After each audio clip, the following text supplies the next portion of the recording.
Hello दोस्तों। तो आज निफ्टी का हमें एक और रेड दिन देखने को मिला है। और लगातार जो हम बात कर रहे हैं काफी टाइम से, तो अगर ये मंथ भी निफ्टी का रेड में क्लोज होता है तो मंथली कैंडल के ऊपर अगर आप आज जाके देखोगे कि 26 साल के बाद 1994 के बाद शायद ये फर्स्ट टाइम होगा आपको लगातार 5 कैंडल्स यहां पर निफ्टी के अंदर ग्रीन देखने को मिलेगी। तो काफी बड़ी न्यूज ये बन रही है और इस वीडियो में आज हम चर्चा करेंगे बेसिकली की रीजंस क्या हैं। और जो हम पिछले वीडियोस में भी बात करते आए हैं कि जो नेक्स्ट लेग ऑफ सेलिंग है और नेक्स्ट लेग ऑफ जो फॉल होगा वो हमेशा ग्लोबल होगा। अब यहां से जो फॉल आएगा वो ग्लोबल रीजन की वजह से आएगा, ऐसी हमारी हमने बात करी थी। और अब आप शायद देख रहे होंगे कि यूएस मार्केट्स के गिरने के बाद बेसिकली इंडियन मार्केट्स के अंदर भी हमें वो हरकत देखने को मिल गई है। और जो हमारा 22,800 का लेवल था जो बहुत टाइम से एक सपोर्ट बना हुआ था और बार बार रीटेस्ट हो रहा था, तो मैंने आपको उस समय भी बोला था कि ये बार बार जो रीटेस्ट हो रहा है बेसिकली कहीं ना कहीं इसको कच्चा कर रहा है और कच्चा होएगा तो ये चीज टूटेगी।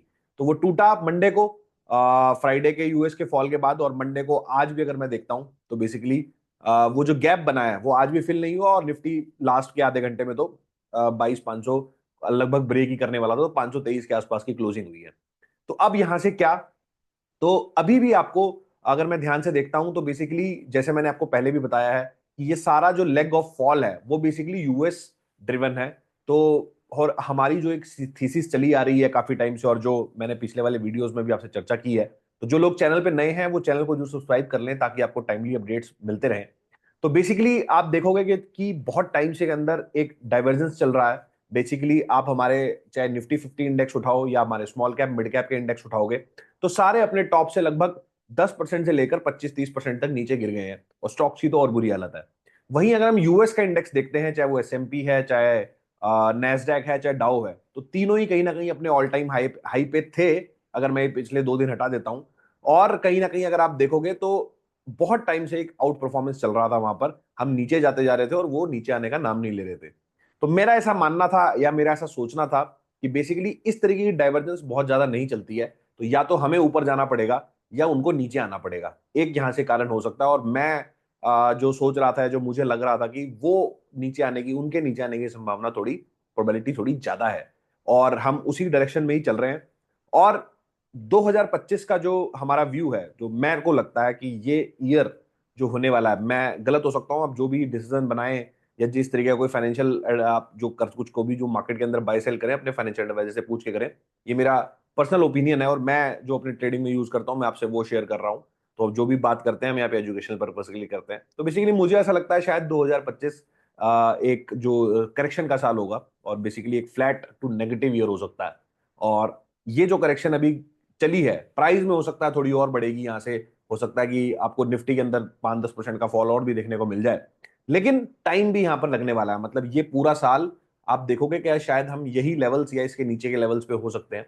तो प्राइस के साथ साथ आपको टाइम भी टूटता दिखाई देगा, ऐसा लगता है। मे भी हम गलत भी हो सकते हैं, ऐसा लगता है ऐसा देख के, क्योंकि प्राइस जब इतना ज्यादा टूट जाता तो वी शेप रिकवरीज जो हमने पिछले टाइम में आके देखी है, यहाँ पर जिस तरीके से पीछे आपने हर फॉल के अंदर एक वी शेप रिकवरी देखी है, वो अब यहाँ पर वी शेप रिकवरी हमें देखने को नहीं मिलेगी क्योंकि उसकी लोगों को तो आदत लग चुकी है।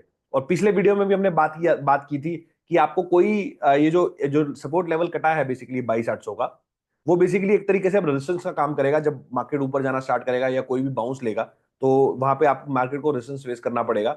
और मुझे नहीं लगता एक बार पहले नीचे आने पहले एक बार पूरा नीचे आएगा मार्केट और कहीं ना कहीं उसके बाद ही कोई सस्टेनेबल बाउंस देखने को मिलेगा। बिकॉज आपको कोई भी सस्टेनेबल बाउंस में हर एक बंदे को लगता है, आप टीवी चैनल पे देख रहे हो, हर एक को लगता है यार शॉर्ट कर लो, अब तो ये मार्केट सेल ऑन राइज का हो गया, तो शॉर्ट करने का मौका ज्यादा दिया नहीं जाता ऐसे वाले केस में। तो हालांकि मार्केट्स काफी ज्यादा ओवरसोल्ड हो रहे हैं, ओवरसोल्ड डायरेक्शन में चले गए हैं। आप निफ्टी को देखोगे तो आरएसआई भी कुछ 25-30 के आसपास चला गया है। हो सकता है हमें थोड़ा सा फॉल और यहां से देखने को मिले, अभी हम देखेंगे यहाँ पे यूएस मार्केट किस तरीके से परफॉर्म कर रहे हैं।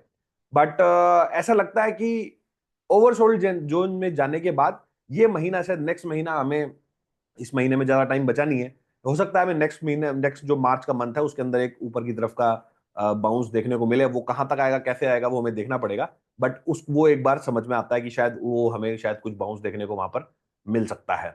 तो ये लग रहा है निफ्टी का, और बाकी सारे इंडेक्सेस भी फॉल नीचे की तरफ ही जा रहे हैं। और ये एक जो न्यूज आई है हमारे पास 26 साल वाली, अब ये किस तरफ जाएगी, और कई एक बड़ा फॉल की तरफ इशारा कर तो रही है। अगर यूएस मार्केट भी नीचे आए यहाँ से, मतलब इतना करेक्शन अगर यूएस मार्केट के अंदर भी हो जाता है तो हम फिर थोड़ा और भी ज्यादा यहाँ से गिर सकते हैं।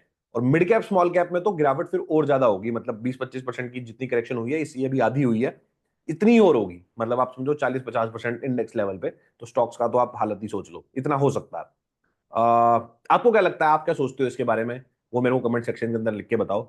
और वीडियो अच्छा लगा है तो ज्यादा से ज्यादा लाइक करें, शेयर करें, चैनल को जरूर सब्सक्राइब करें, ताकि आपको इस तरीके के अपडेट्स मिलते रहें। और डिस्क्रिप्शन में हमारा ईमेल आईडी मिलेगा आपको सपोर्ट का, और आपको टेलीग्राम का ग्रुप भी मिलेगा जो आप ज्वाइन कर सकते हो। और अगर हम आपसे म्यूचुअल फंड पोर्टफोलियो अपना रिव्यू कराना चाहते हो या हमें रीच आउट करना चाहते हो तो हमारी सपोर्ट ईमेल आईडी पे आप ईमेल कर सकते हो। चलिए दोस्तों, वीडियो को यहीं समाप्त करता हूं, मिलता हूं आपसे अगले वीडियो में इसी तरह के नए और इंटरेस्टिंग टॉपिक के साथ। चलिए दोस्तों, नमस्कार, जय हिंद।